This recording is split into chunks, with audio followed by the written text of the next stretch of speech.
Assalamualaikum warahmatullahi wabarakatuh and warm welcome to everyone. Today I'll talk on impact of future flood, the cause of not doing anything.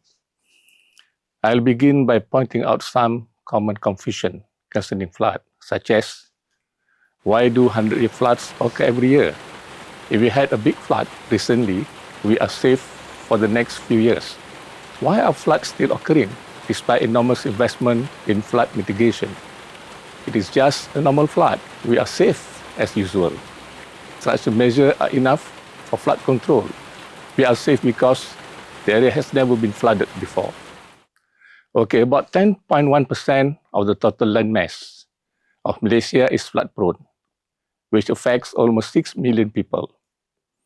Flood damage is huge, with an annual average of ringgit Malaysia 900 million. According to Global Assessment Report 2015, flood comprises about 62.5% of the total number of disaster events in Malaysia between 1990 and 2014. The other disasters include, in the analysis, are drought, earthquake, landslide, mass movement, storm, and wildfire. The total losses associated with flood were USD 1.271 billion, or about 98.7% of the total losses of all disasters. Flood occurrence in Malaysia fall into 4 categories. The first one is river flood or fluvial flood. Number 2 is flash flood. Number 3 is coastal flood. And number 4, stagnant flood, or locally known as banjir genang or banjir temenung. Flash flood account for about 64.2% of all flood occurrence, followed by river floods, which include monsoon floods, and stagnant flood, which is 32.2%, and coastal flood, 5.6%. Each flood type has a particular character. Hence, the extent of its damage varies. A flash flood is associated with short duration and intense storm, typically between 30 and 120 minutes, with intensity between 50 and 100 mm per hour. The main factors contributing to flash flood are urbanization, which increase imperviousness of the soil, insufficient drainage, and clogged drain. Water rises rapidly between a few minutes and less than 2 hours, and lasts within hours. Flash flood may cause massive damage and losses, especially to vehicles, traffic disruption, and to properties. Sometimes a simple action, such as clearing blockage from drain inlet, can have alleviate flooding and traffic congestion. The second type of flood is a river flood or fluvial flood, which occurs when the river's water level increases, spill over the bank, and inundate low areas along the river, particularly downstream. This flood is caused by heavy rainfall, upstream catchment runoff, dam releases, and aggravated when storm occurrence coincide with high tide. River floods are characterized by slower onset compared to flash flood, and deeper and longer lasting inundation. An example of river flood is Bah Kuning in December 2014 in the Sungai Kelantan Basin. Continuous and high rainfall intensity, especially the upstream basin, has led to devastating floods that have caused tremendous damages and losses to properties, particularly houses, infrastructures such as bridge, road, and water treatment plant, the river morphology, and the environment. The areas severely affected were Kuala Kerai, Dabung, Kuala Balah, and Manik Urai. A flood depth of about 10 meters was detected at Tualang. About 150,000 people were evacuated. The estimate loss was about RM 1.5 billion. Another example of a river flood was at Taman Sri Muda in December 2021. Long hours of heavy rainfall have caused bank overflow that surpassed the flood ban. The flood was exacerbated by tidal backflow and late operation of the pump system. The total losses were more than 2 billion, with 14 deaths. A stagnant flood, locally known as banjir genang or banjir temandung, is a flood condition where water takes an unusually long period to recede. The main characteristics of stagnant flood are slow recession, which may take days to weeks. This phenomenon typically occurs in areas that are flat or low-lying, particularly those with bowl-shaped topography, such as degraded, developed pit soil, and can be aggravated by tidal condition. One of the worst stagnant floods, which affected 53,000 people, occurred in Sri Medan, Batu Pahat in 2006. The floods took almost 2 months to recede. Huge losses were reported due to an unharvestable crop, mainly oil palm. Residents also suffered from psychological stress, as they were unable to do their usual outdoor activities. Historically, the Sri Medan area was originally peat swamp forest. Large-scale conversion of peat swamp forest took place in the 70s to oil palm and rubber plantation. To make the area suitable for crop planting, the soil water level was lowered by constructing a massive drainage network. This has led to gradual oxidation of organic matter, causing depletion of organic matter layer, lowering the peat thickness, and subsequently creating a bowl-shaped basin that retains floodwater. Land development, urbanization, and climate change are the two factors that aggravate future flood. Many cities in Kuala Lumpur are rapidly developed.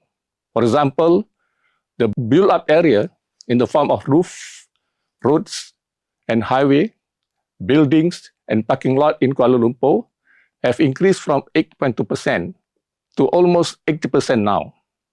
Urbanization has significantly changed the flood behavior. Runoff volume and peak flow rise rapidly with increasing impervious level. On the other hand, the flood level rise very rapidly, and victim has limited time to escape or save their belongings. Another contributing factor that will increase the flood risk in the future is the increasing rainfall intensity associated with climate change. Several projections based on various global circulation models, or GCMs, have suggested significant changes in the rainfall behavior due to climate change. For example, in the Johor River Basin, the analysis suggests lower monthly rainfall in the near future, which is between 2031 and 2060, by about 9% from the historical average in March and April. These are relatively dry months. Therefore, a reduction in rainfall may lead to drought. On the other hand, the rainfall in December is projected to increase by 16%, suggesting that the future flood in December and January will be more severe.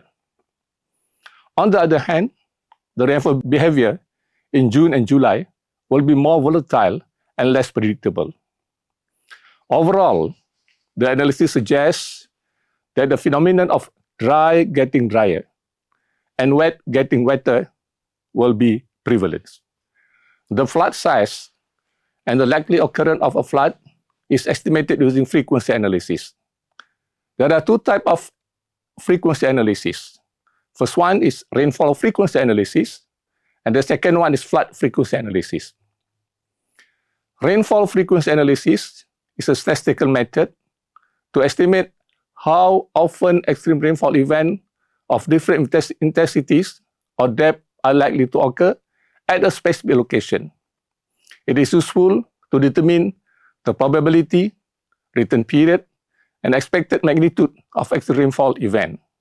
For example, a 100-year storm has a 1%, or in terms of probability, 0.01 chance of happening in any given year. Thus, the chance of not occurring is 99%.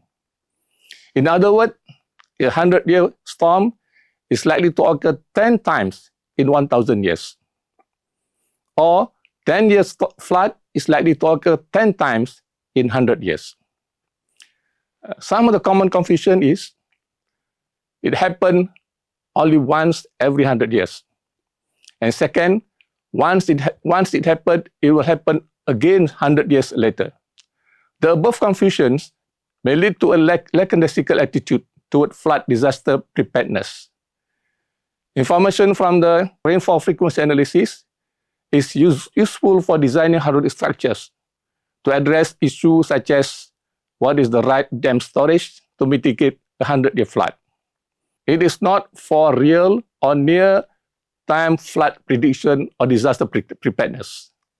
See, rainfall frequency analysis uses historical rainfall record to predict a larger storm in the future, and the new data of extreme storm will change the predicted values. On the other hand, flood frequency analysis use peak flow, not rainfall. Peak flow and runoff are heavily influenced by land use, while rainfall data is more consistent.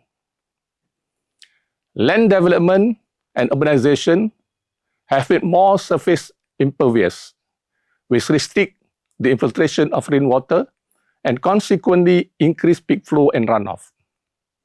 In general, flood damage and losses can be divided into two categories, tangible and intangible. Tangible refers to impact that can be directly measured in monetary terms, such as damage to building or repair costs. Intangible damage cannot be directly assessed in monetary terms, such as losses of life or psychological distress, or damage to the ecosystem. The tangible and intangible impact can be further divided into direct and indirect impact. Direct impact refers to the losses or disruption at the flooded site, whereas indirect impact refers to the disruption of services outside the flooded area. Therefore, the damage and losses can be further classified into direct tangible, direct intangible, indirect tangible, and indirect intangible. As future floods affected by climate change are expected to be more damaging, the capital cost to reduce flood damage at various design levels will increase. The existing hydraulic structure need to be upgraded, while new one need to be consider the magnitude of future flood. In the past, major hydraulic structures were designed for 100-year return period. With climate change, the design need to be increased to possibly 200 years or bigger. These changes will incur additional investment. The common mitigation measures include increase the pumping capacity, increase the dam storage, bigger drain to accommodate more runoff volume, higher flood band, and flood wall. In order to minimize future flood damages, it is necessary for the government and the private sectors to invest on flood adaptation costs. The annual budget for mitigation plan and urban drainage has increased from Rm 388 million in 2018 to Rm 730 million in 2023. In addition, about 1 billion ringgit per year has been allocated for coastal defense. World Bank and Bank Negara Malaysia has estimated that 20-year flood in 2030 could impose losses up to 4.1% of gross domestic product. The current capex for flood infrastructure is about 3.2 billion per year. With additional costs attributed to climate change, around 20 to 30%, this will mean increase in the capex to 0.6 to 1 billion per year. A study by Russia in 2016 suggests that without improvement to the existing mitigation measure, annual climate change-related damage in Malaysia will rise from 11.9 billion ringgit in 2020 to 456.3 billion ringgit in 2050.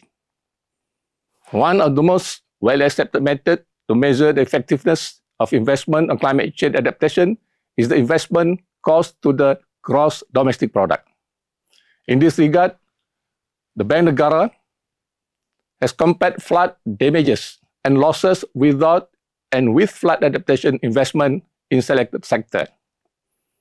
The analysis suggests that investment on mitigation measures from now to 2030 are expected to reduce flood economy impact by 40%, or from 4.1% of GDP to 2.3% of GDP.